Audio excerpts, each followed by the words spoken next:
to a story as to how I really got impacted about stigma and lung cancer. And as someone who's never had a lung cancer patient in my family, but this was still impactful. This is a picture from my second grade class. Yep.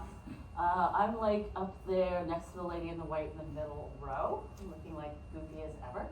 And next to me is my best friend at the time. Her name was Sue Stecker. This picture was taken in second grade. We were great friends. In third grade, Sue Stecker's dad died. This is the first real death I remember ever. And, you know, it was really impactful to me. This was the first funeral I went to. And till this day, when I hear words like funeral, or maybe even more importantly, the word widow, oh, that would hit so hard. I'm always taken back to the day of her father's funeral and sitting in the back of the church, and her mother and her 8 children and a coffin were sitting in the front of the church. And it was really impactful. This picture was in their house. It was in every room of their house. I slept over at that house 100 times. Because we all continued all the way through high school together, the same group of, 40 girls. And here we are graduating from high school. And I was back home not so many years ago for a breast cancer tennis thing. And over a glass of wine, they asked what I did. What do you do? Like, we know you're a doctor, but what do you do? And I said, well, I'm a lung cancer surgeon. I said, oh. And Sue told me, well, you know my dad died of lung cancer. And I said, no, I never knew that. I've known you for 50 years.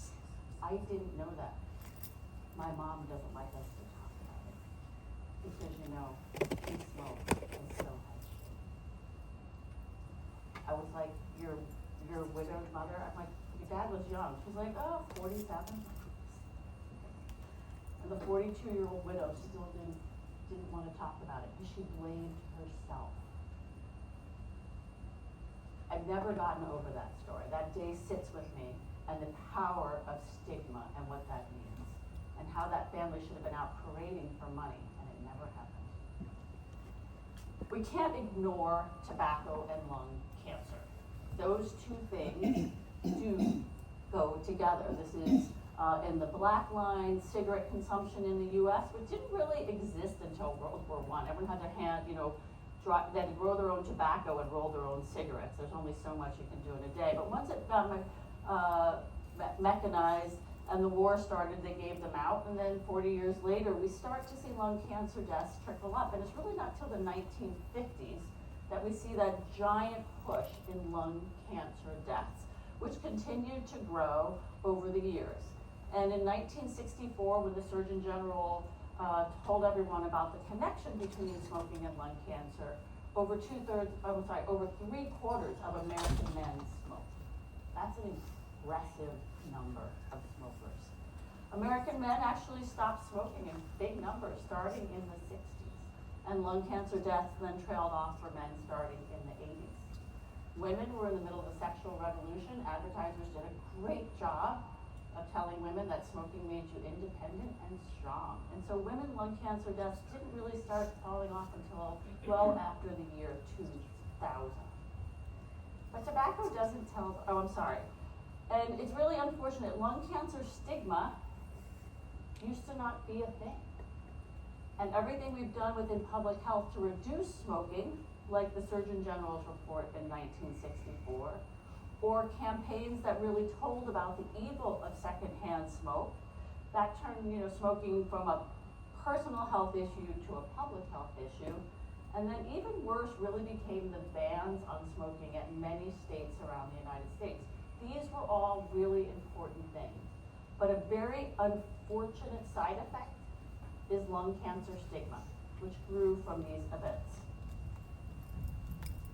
So this is a nice look at what lung cancer stigma and cancer stigma looks like. There are 3 basic kinds of cancer-related stigma: this internal stigma, this perceived stigma, and constrained disclosure. And while smokers have much more of the internalized and perceived stigma, constraint disclosure, that not wanting to talk about your disease, doesn't matter whether you smoked or didn't smoke.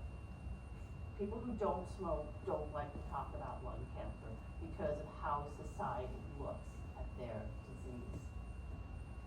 I never get direct-to-patient advertising. I don't know who they're talking to when they do it, but I do hope, and there is this feeling, that talking more about lung cancer will, in turn, help decrease the stigma and not make it such a taboo in our society. So why does this matter?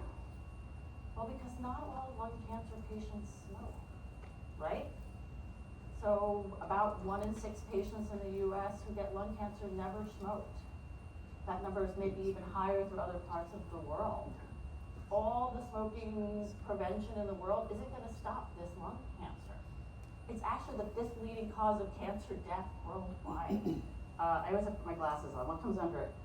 It's more common than death from colon cancer, esophageal, pancreas, and prostate cancer. And yet, there are a lot of people who don't know this exists. I recently had a patient in my clinic, a lawyer, like an Ivy League trained lawyer. He's like, what do you mean? That's not a thing. I could never have lung cancer. I'm like, dude, your mom and dad had lung cancer and you couldn't get lung cancer? He's like, no, I never smoked. Yeah, people don't get it. This is a real thing. In fact, this was out in JAMA this weekend. First time I've seen anything like it. Just really going over, there's no magic to what they're telling people. They're telling you the same science that those of us in the field have known for a very long time. It's a disease of women, they have more targeted mutations, blah, blah. But I thought I was really impressed that this is the kind of work I think we need to change the face of what lung cancer looks like. So, milestones in lung cancer care, and where's the revolution? So here's this little picture of me at Stanford, rounding with a paper chart. I know most of you have never seen a paper chart. There were things then. Tony Caffarelli is with me there, or I don't remember what floor. And I will tell you, when I came to Stanford, treating lung cancer was easy. Everyone got an open lobectomy. That was it. Those were the only options. We didn't have a lot else. You occasionally drained an infusion, but that was it. And let me tell you, the medical side wasn't any different. Platinum doublet chemotherapy. Nothing to think about. Cis versus carbo. Ooh, that's a hard call. That was it. Nothing else. But things really started to change right after I started. 2005, we started hearing about targeted therapies with EGFR. We added antiogenics, more targeted agents, immunotherapies. It's really been a whirlwind starting from 2005 on. And right now we're looking at things like ADCs and BiTEs, how do we find medicines together. And I will tell you, on the non-metastatic side, I think it's been just as exciting. SBRT, Dr. Wu is right. We were doing early phase 1 SBRT trials with Quinley when I got here. It was a little scary. But we added platinum doublet to our work, adding things like EVAs, minimally invasive surgery. All these things have really gotten us to a point that what we do to patients is so much less invasive. Our complications are so much lower, and we are now ready to kind of say, how do we put it all together to improve patients' outcomes? So this is what basic treatment strategies look like for lung cancer in 2015. And I would say over the last 10 years, there is almost no group of patients who is treated the same. I don't know, the unresectable stage 1, they have stayed with SBRT alone. We keep trying to throw medicine at them, but I think they're too sick for anything. They still get the same, but otherwise, every single patient is approached differently than they were 10 years ago. Lung cancer is now a hard disease to take care of. And I think these are some of the biggest advancements we've made in the last 10 years. And most of this stuff did not even exist 10 years ago, which is kind of crazy. They're part of everything we do now. We'll quickly run through screening. I know most of you know about lung cancer screening. First introduced in the US in 2013 with some pretty narrow restrictions on who could get it. Those were broadened in 2020. One, to try and get more patients in for lung cancer screening, but it's still a bit of a hurdle. These were based on the NLST trial, 56,000 patients followed over 3 years with a 20% improvement in lung cancer survival, and then the Nelson trial out of the Netherlands, a little bit of a smaller trial, but a broader population, and with the same wonderful effects in terms of lung cancer screening. So where are we here in the US right now? Implementation is everywhere. I was in Australia last summer and hearing about how much preparation they were putting in to screening lung cancer was really impressive. I think we could learn a lot from what has been done there. But right now our eligibility is still based on age, smoking intensity, and quick duration. Age is easy. Those other two, those are hard. Those are hard to get into the medical record. They're certainly hard to get in there correctly and to maintain. We also have a lot of structured requirements. It's not like you can just order a CAT scan anywhere. In China, anyone can get a CAT scan. They cost like $10. Anyone can go on a corner and get it. Here, to get this, you need to have a documented shared decision-making visit. You have to have a smoking cessation and a screening registry. These were all put in place for really good reasons. But unfortunately, the uptake in screening is still low. I've seen some quote as low as 10%, some as high as 16%. But like, that's the range. That's kind of pathetic. And adherence year after year is really, really bad. What else is bad? Racial disparity. Does everyone get screened evenly? No. Study after study after study has shown us that Black Americans are not screened at the same level as white Americans. And we haven't even gotten into Asians and Hispanics, which is kind of also really pathetic. Also geographic. So screening happens primarily in the Northeast and in urban centers. And if you live in the rural South, getting to a screening program could be hundreds of miles from where you live. And in fact, if you look at when we expanded the screening criteria in 2021, we were trying to get younger patients and greater racial equity. Only the problem was where we see the highest smoking levels and the highest lung cancer rates, no Medicaid expansion. So if you're 50 and you don't have insurance, it doesn't matter, we didn't help you. So we need to do a better job. What about never smokers? Again, we don't screen never smokers, right? This is the TALENT trial, which came out recently from Taiwan. Lung cancer screening in never smokers. Mostly women, they have to have some risk factors, but one of the biggest risk factors was family history. And that was really the key finding, I think, to the TALENT trial. This 2.6 rate of lung cancer diagnosis, this goes along with what we saw in NLST and in the Nelson trial. But they didn't note the really important impact of a first-degree relative on your risk. My guy from clinic last week, no clue that he was at risk for developing lung cancer simply because his parents had it. This is one of my favorite screening pictures ever. So this is from Ray O and some guy named Yang. You guys know this Yang guy here, maybe?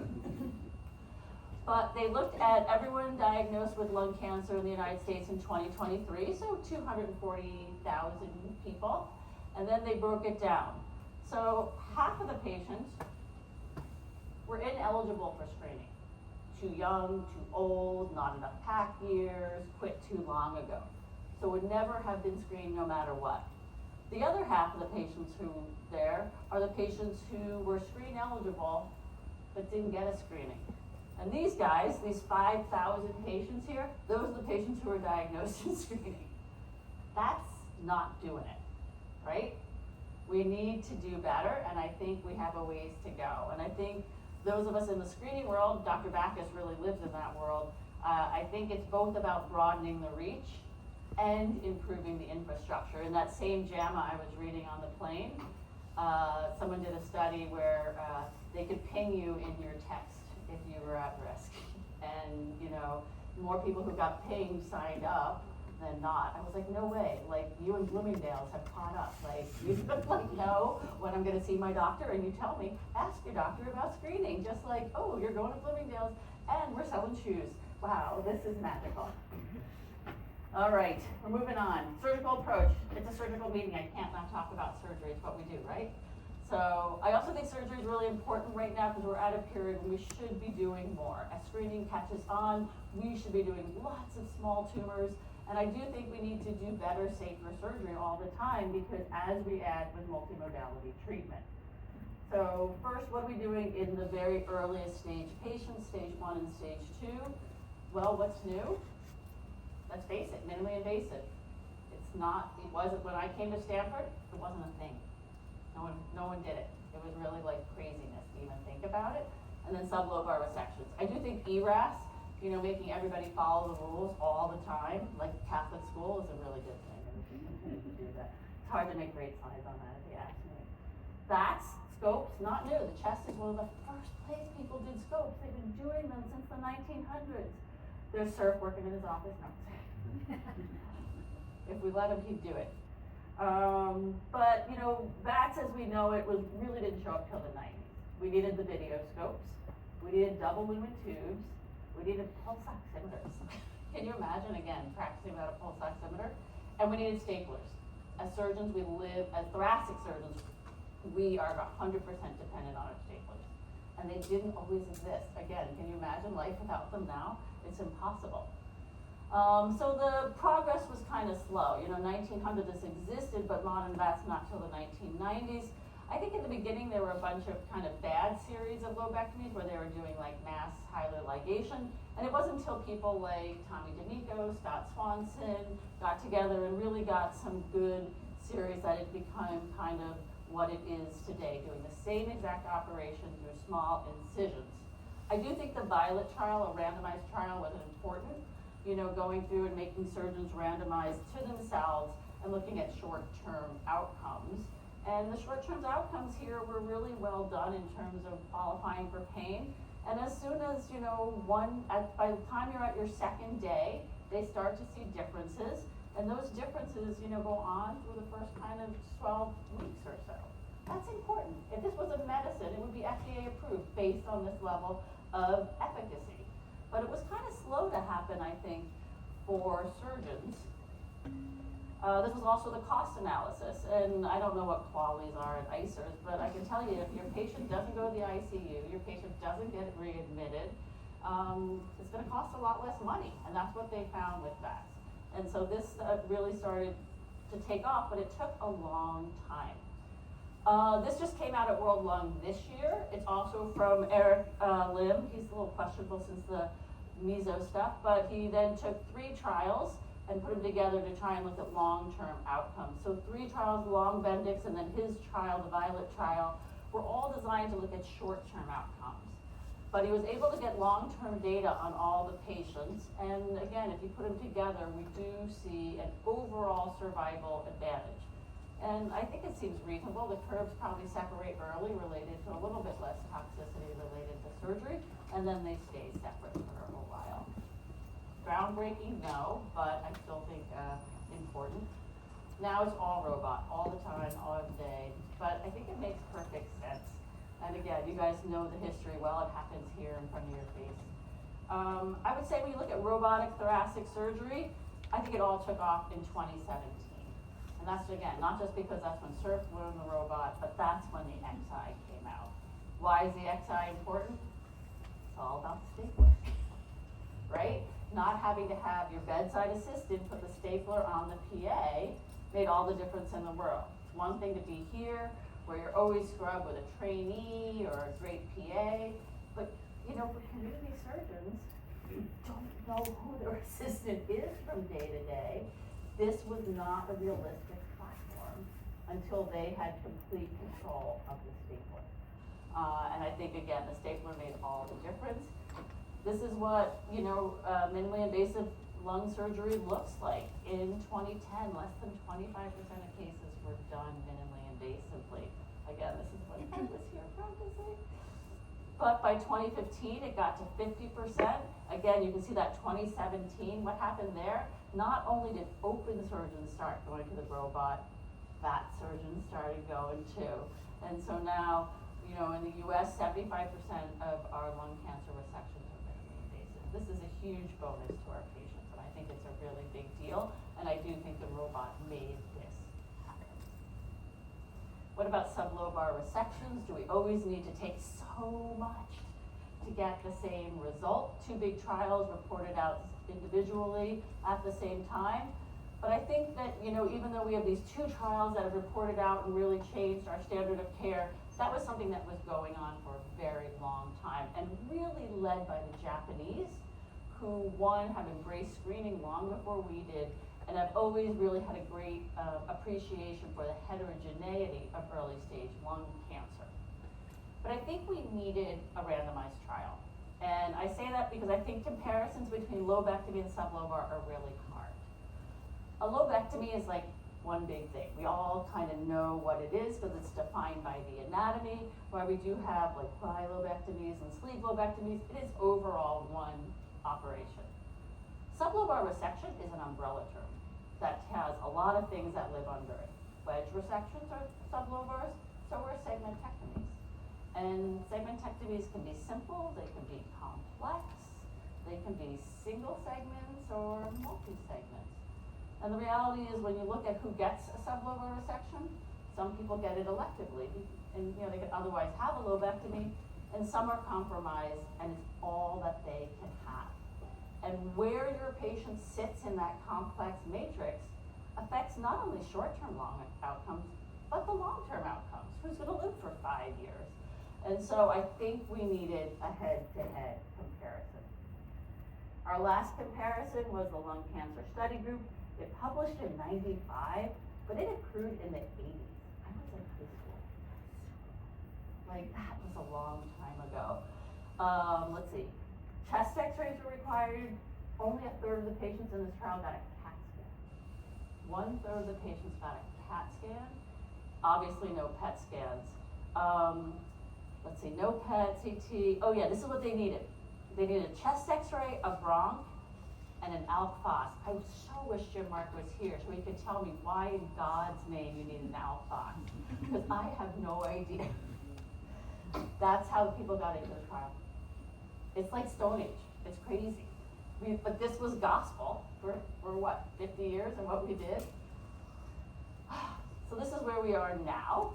The Japanese, again, leaders here, this very tailored approach to what kind of resection you need depended not only on the size of your tumor, but how dense your tumor is on scan. Is it a ground glass, a mixed ground glass, or a solid lesion? Because they know that those are different tumors under the microscope. They know that you can do a lesser or more extensive resection based on that.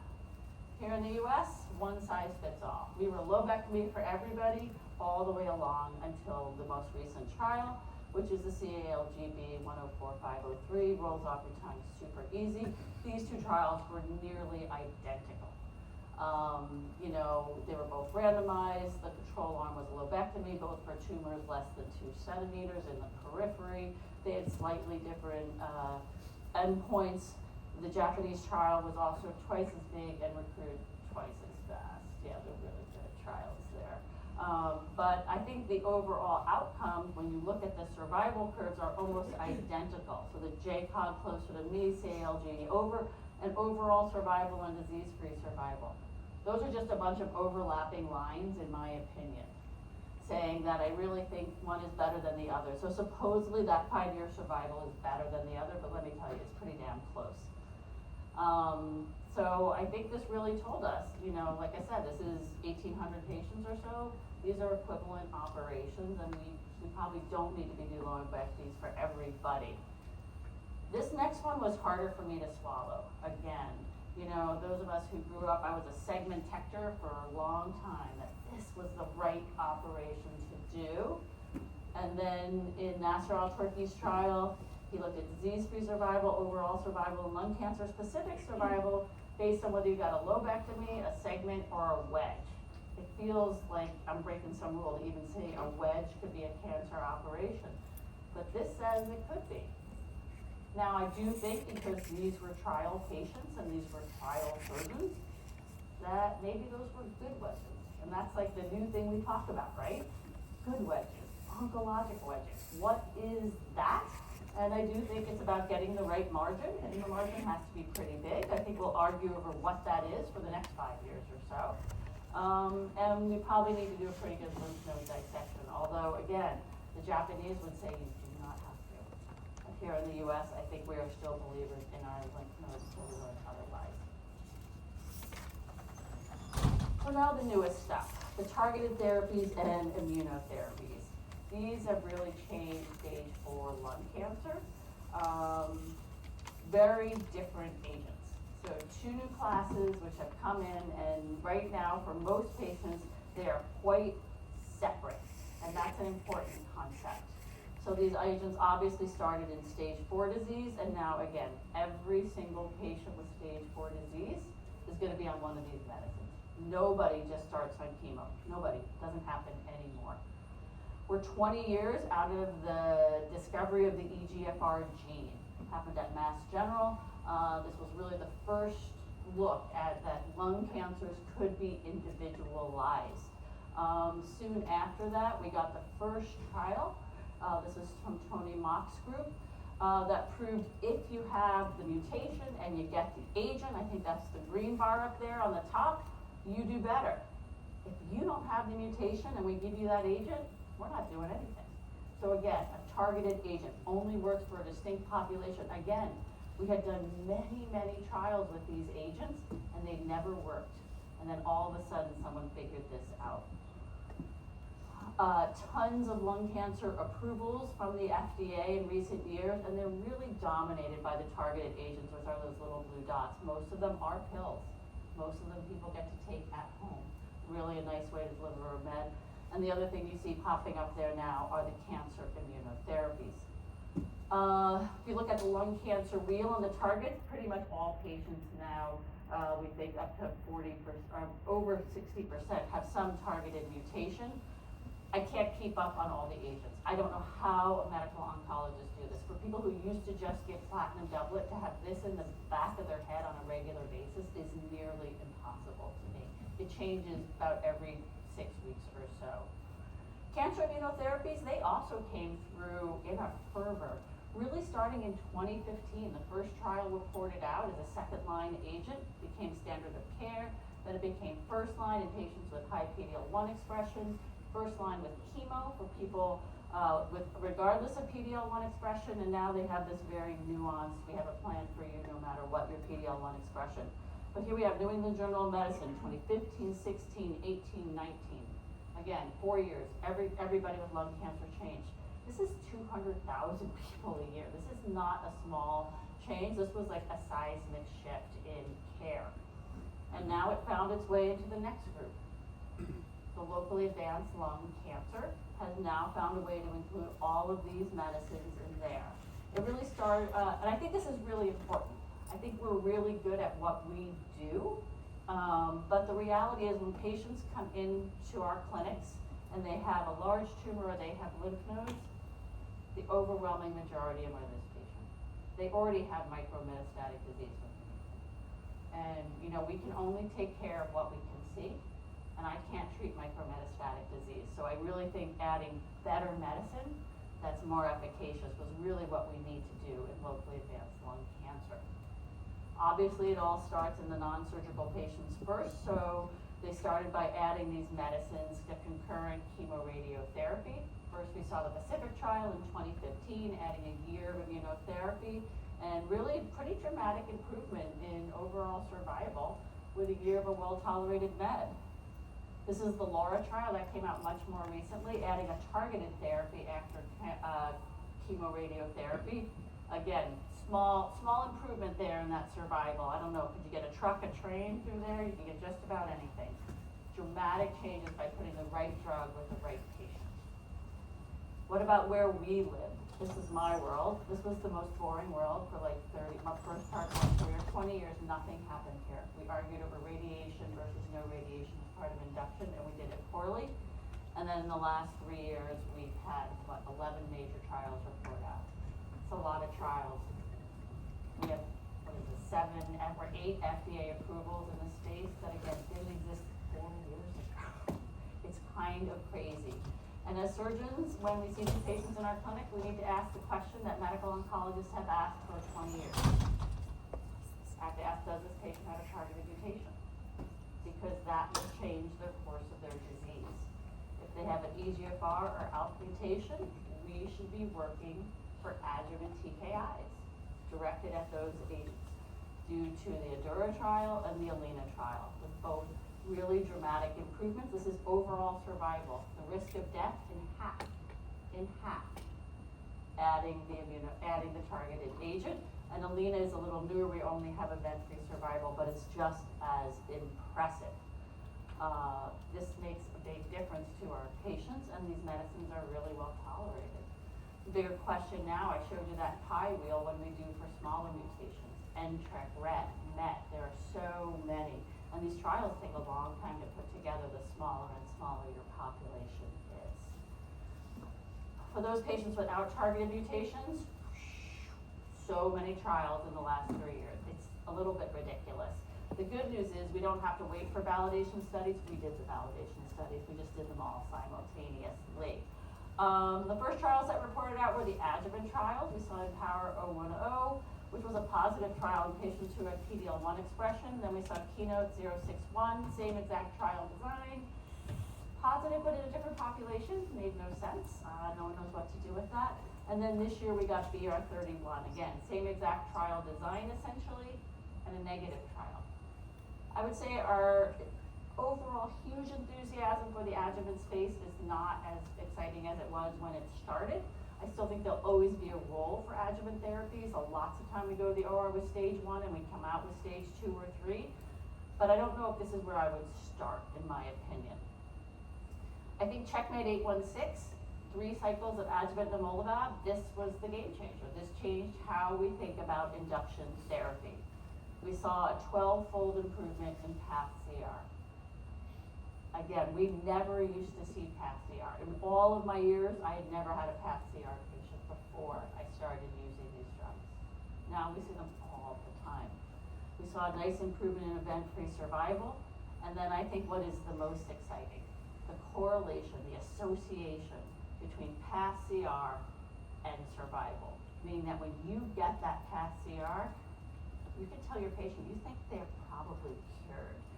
We just got the 5-year update from this trial, and we do see an overall survival advantage with about a 10% improvement in survival at 5 years. Taking survival for a dominantly stage 3 population to 65%. I used to think of this as a 35% cure rate kind of disease. 65% is a lot more than that. And again, path-CR and overall survival. There's 3 deaths there, none of them are lung cancer deaths, none of them.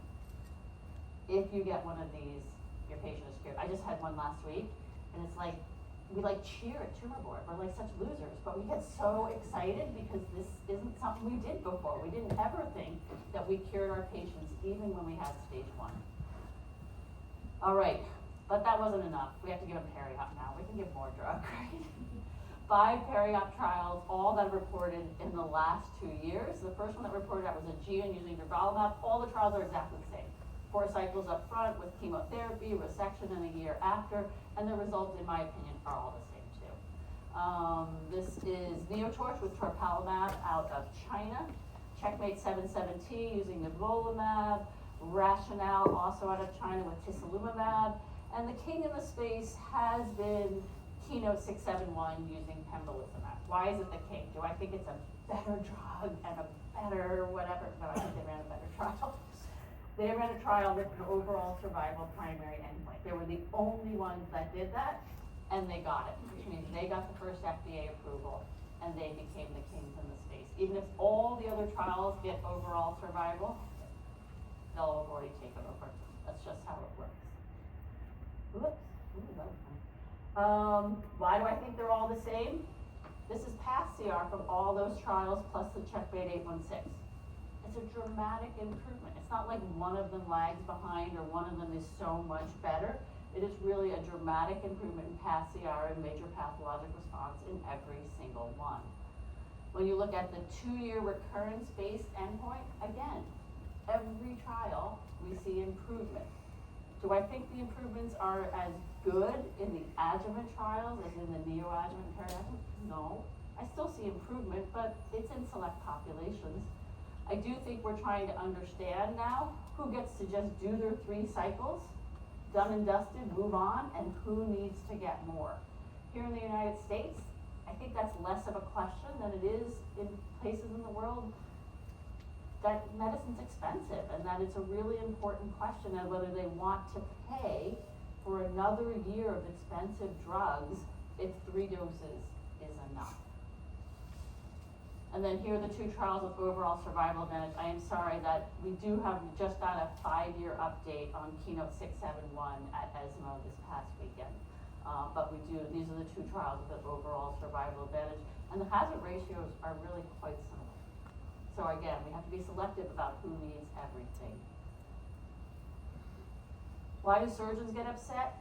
Surgeons get upset about this attrition. They don't like the attrition. 15% of patients don't make it to surgery. Let's face it, we don't get paid if people don't go to surgery, so we don't like it. But I always want to remind everyone that the attrition continues. It's not like the attrition just like, they get to surgery and then they, get through all the therapy. This looks at the rate of attrition from all these trials, both in the treatment arm and the control arm. Attrition has nothing to do with immunotherapy. It just has to do with therapy. But patients drop off the whole time. And so I think we as surgeons need to recognize that if our patients want to go on and finish their therapy, we have a role. And we really need our patients, I always say, to riot, return to intended oncologic treatment. We are now part of a treatment strategy. We are not the treatment. And we're not always very good about thinking like that. In fact, when you look at the use of adjuvant therapy, chemotherapy alone, look at those numbers. They're like 50% of patients get on. Mark Berry, look at that beautiful work by Dr. Berry when he was at Duke, such a academic place, and still less than 60% of patients who were supposed to go on to adjuvant therapy got it. Again, that's one reason I also like this better than those adjuvant trials, because they get their medicine up front and then come to us. But as surgeons, we need to do a better job. When we look at why people don't want to go on to adjuvant therapy, there's patient refusal, clinician choice. Those both have to do with not really thinking they're good medicines.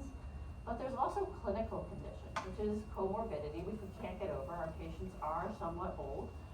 They do have comorbidities, but complication, that's us. That is all us, and it's been proven time and time again. Thoracotomies, pneumonectomies, ICU admissions, long length of stay, people don't get on to their treatment. So we need to be really cautious in this population about making sure our outcomes are good to get our patients where they need to be. So as I wrap it up, what do I think all of these advancements really provide to us, which is new and that we've never had in lung cancer? Those are survivors. That is new for us. It sounds weird to say. This is Ivy Elkins. Ivy was working in a PR firm in Chicago. She had 2 kids under the age of 10.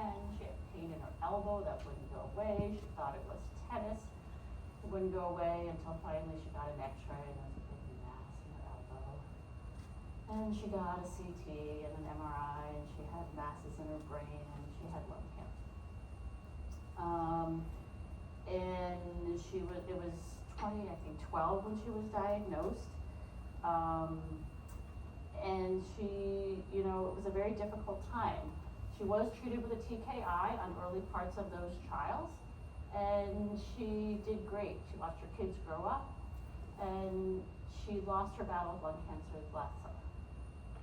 She was a dear friend of mine and many people, and she took her, her Ivy League education and her work in PR and said, WTF, we can't ignore this.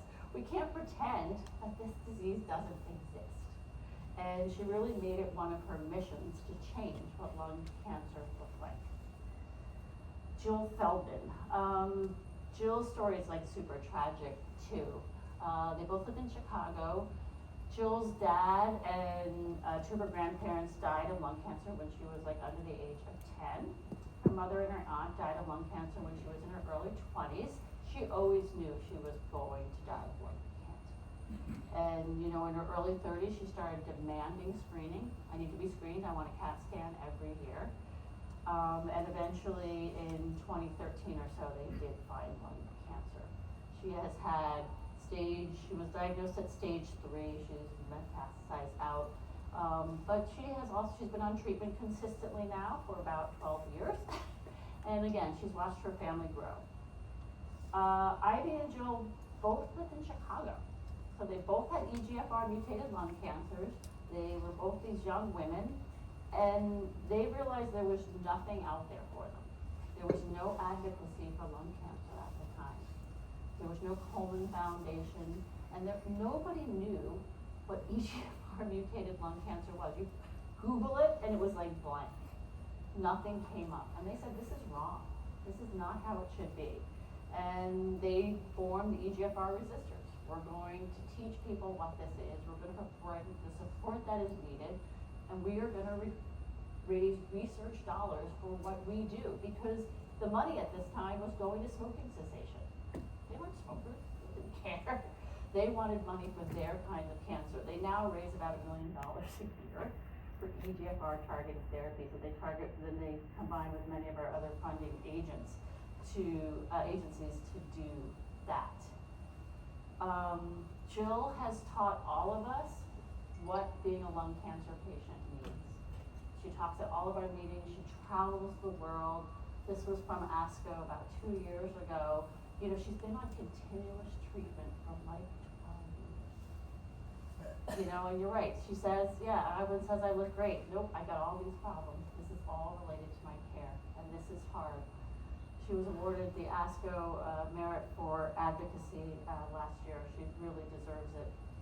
I think the two of them really changed what lung cancer looks like.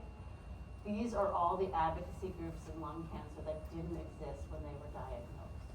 And not only do we have many that are specific to different targets, but just this much broader view of lung cancer, people raising dollars and raising awareness about this disease and telling us that it goes far beyond smoking cessation. They have raised and continue to promote a really large army of advocates who are out there, not embarrassed, not ashamed. This is not Sue Stecker's family. This is a whole different look at what lung cancer is and should be. Why do I think this is important? I always say I come from New York. It's all about the money, and I really believe that. That as much as faces change disease, money also changes disease. This is a wonderful paper that looks at how closely connected nonprofit funding and NCI funding is. Without nonprofit funding, no one gets those early grants. No one does the kind of research you need to get an NCI grant. And then they look at the correlation between funding and cancer incidence. And you see lung cancer way below the line. And even scarier is the correlation between cancer mortality and lung cancer funding. Way out there, just ridiculous. And that's because, you know, this kind of nonprofit funding really favors young age, high incidence, strong marketing campaigns, and none of this really existed for a long time. So stigma kills, it really does. I will end on a higher note, lung cancer mortality. So mortality is kind of our best marker in the fight against lung cancer. And lung cancer mortality has been, cancer mortality in the US has been entirely dominated by lung cancer for the last, 50 years. Since 2005, we've seen a 2% per year decrease, and then starting in 2013, it's gone to 4%. It's on its way to 6%. We've never seen decreases like this. This is all because of lung cancer, because we are finally turning the corner. We are fixing incidence, and we are curing more patients. And I think that's really important. And I think talking about it matters. So, in my conclusion, we have really seen dramatic changes to treatment for all stages of lung cancer. We finally have effective screening technology that is not only here, but going around the world. We need to do better. Our treatments are quite efficacious, but they are really now highly personalized, which means a lot more work for us, but I think that is okay, because we really have decreased our mortality, and we have more survivors, and that just keeps going.